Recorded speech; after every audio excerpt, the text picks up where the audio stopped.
Hello, I'm Dean Allen and I'm here with a fellow author, Ian Sutherland. We're here as part of the Shriner Carew Writers' Festival and we're here at the wonderful Victoria Manor in Craddock. Ian, welcome to Craddock and thank you for being part of the festival. What brings you here? Well, thank you, Dean. It's great to be here. It's actually quite a long story, but you know, this has been one hang of a year, as we all know, and we've just all been cooped up. And the writing process itself has taken quite a hit. So I decided that I needed a place to really just be able to focus, you know. And I've always fantasized about being in the Carew, and I'm a small town guy, and I grew up in Paarl, and you know, my wife and I talked about different options, and it's quite a serendipitous situation, because although I knew that Craddock was the home of Etienne van Heerden and many others, of course, I live Shriner, and it's got a great literary tradition. Etienne was actually my supervisor for my novel, Featherstream, and when I was doing it as part of the UCT MA in Creative Writing. And well, yeah, I actually didn't put two and two together, and we decided to come here. We met the Anthropos family online, and we are staying at the Theeses here, which has been fantastic, a little cottage. Turns out there was all these connections, and we ended up staying in the cottage that's called Etienne van Heerden. So that's a pretty good symmetry, and it's been fantastic. It's been just what we needed to get back on the writing horse. Yeah. Well, as you know, writing is quite a solitary thing, so to have an environment like this is inspirational. There's so much history along this street and in this hotel as we speak. I mean, the part of the festival has grown over the years because of a celebration of literary greats in the area. We've got Guy Butler, of course, Etienne van Heerden, that we both know, Olive Schreiner. Let's hope it inspires us. So what are you busy with at the moment? Yeah, actually nothing to do with the Carew, funny enough. I love rugged landscapes and semi-desert and outdoors particularly. So I should be writing, but it's almost intimidating with people like Olive Schreiner behind you, Etienne, Guy Butler, and so on, the people you've mentioned. And but it's inspiring. You know, it's inspiring to know that this landscape was inspirational to them, and they were able to, you know, they liked it and they found solace here, and so that I do take some comfort and encouragement from that. But what I'm writing at the moment, or have been on and off for the last few years, because I've been, you know, I was publishing the book and work and all sorts of things, family. It's been a sort of a stop-start process, but for 4 or 5 years now I've been working on this novel set in Chernobyl in the Ukraine.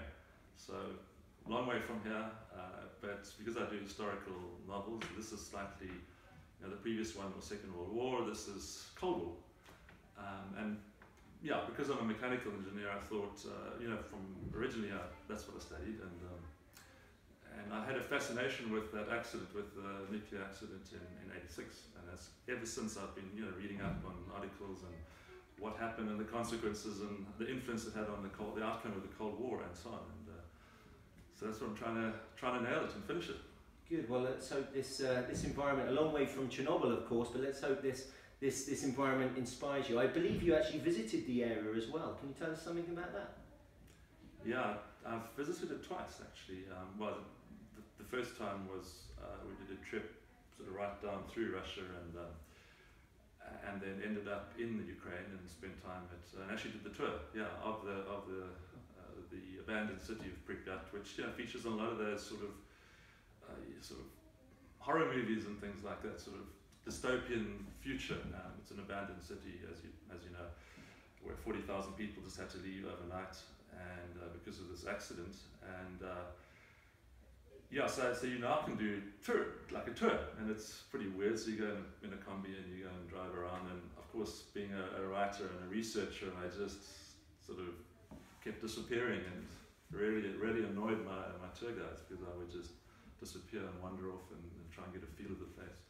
And then I spent a couple of weeks later. I came back a couple of years ago later, and spent 2 weeks in Kiev, which is the capital, and I was there at that stage. I started learning Russian because I wanted to kind of really understand. I just believe that the language influences character and thinking. So I wanted to understand. I'll probably never be fluent, but to understand how people think and how they would talk and how they would write in the language. So that's what I've been doing, and I did some language studies there in my second trip. Well, it's quite admirable. I mean, you talk about having a feel of the place. I understand that. I mean, 20 years ago, I first stepped foot into Mikey's Fontaine and experienced the Karoo for the first time. And you kind of immerse yourself in the area, and you want to know more about it, don't you? So I believe whether you write fiction or non-fiction, certainly in terms of a historical viewpoint, it's important to immerse yourself in that. We were talking earlier actually about the difference between perhaps our two styles. Now I'm a historian. I came from the classic academic route where the book Empire, War and Cricket came from a PhD, which had its own challenges of course, but everything had to be checked and verified. How is it different writing historical fiction? I mean, there's similar traits, and you are a historian in the same way that I am, but what kind of creative license do you get perhaps that I don't? Have you thought about that?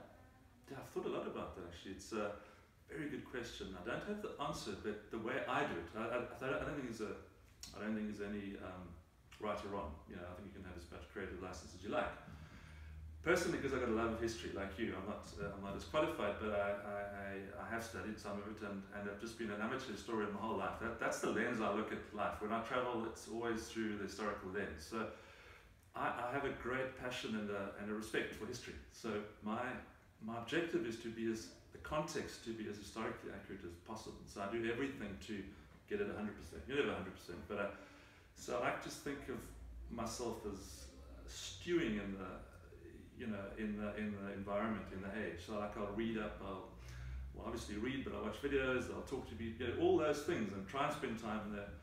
Online now we've got lots of access to a huge amount of research, but yeah, so I try and pickle myself in that, or stew in that environment, and get as much as possible of the context.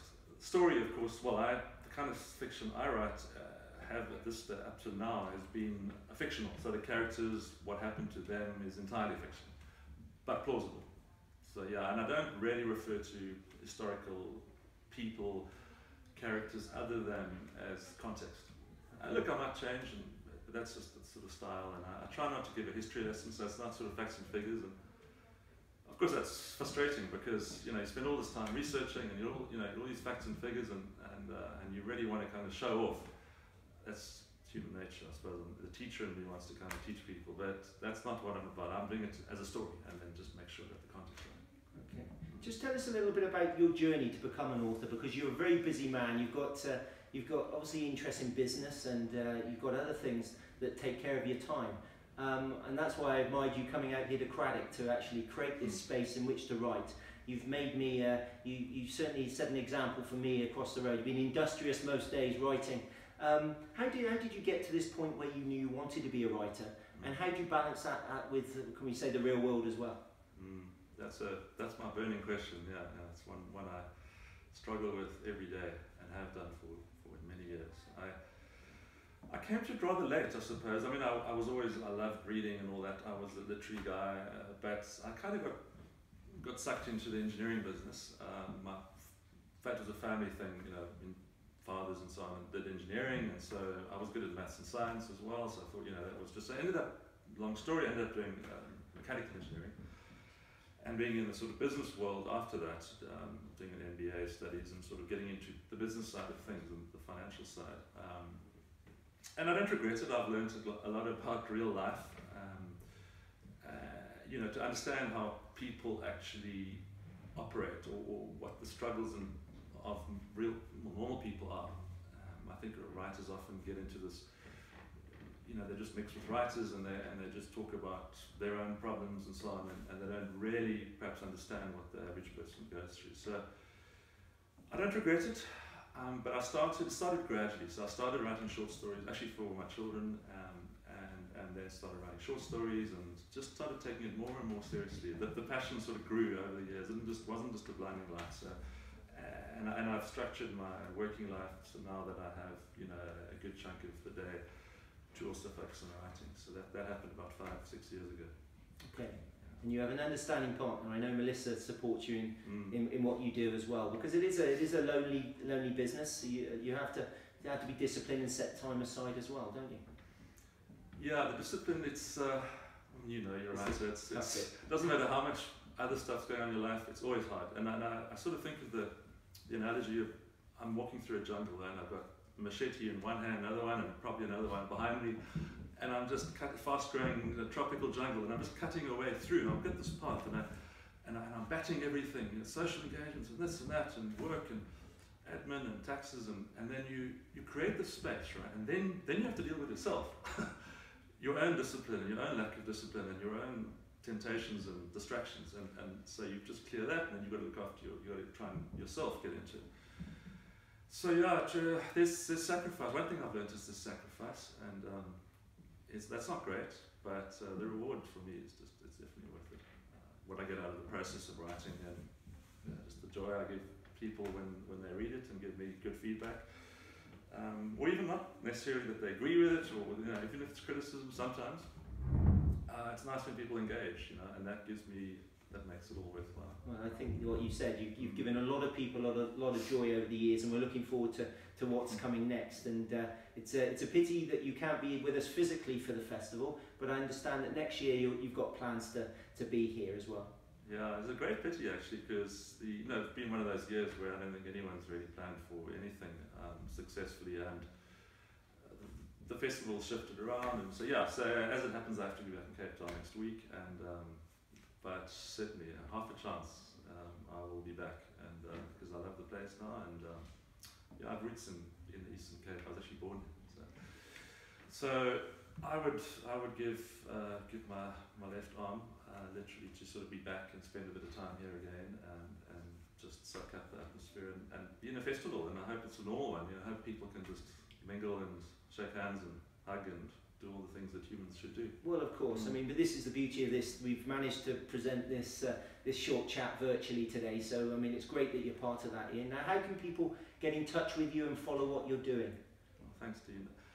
Yeah, I think a number of ways. I'm on social media, sort of Facebook, Instagram. Authorian is my handle on Instagram. Somebody pointed out.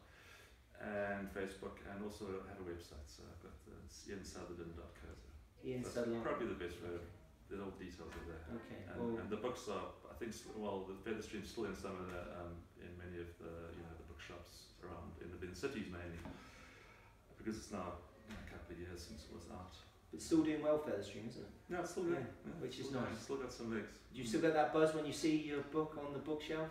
I tell you what, that first time, somebody asked me like, when do you think you're a writer? And I still don't know, But I know that when I saw it in Exclusive Books sitting there and in Cavendish, which is my local, and I walked in there that night and I saw it there, that was just a special time. No, let's hope that feeling continues. I feel the same as well. But thank you so much for your time. And welcome back to Craddock in the near future, hopefully. Yeah, well, thanks, Dean, and you've been very welcoming, and thank you for good luck with your writing. And, pleasure. I know you were busy with something as well, and I'm looking forward to seeing when that comes out. No, all the best. Thank you. Thank you very much.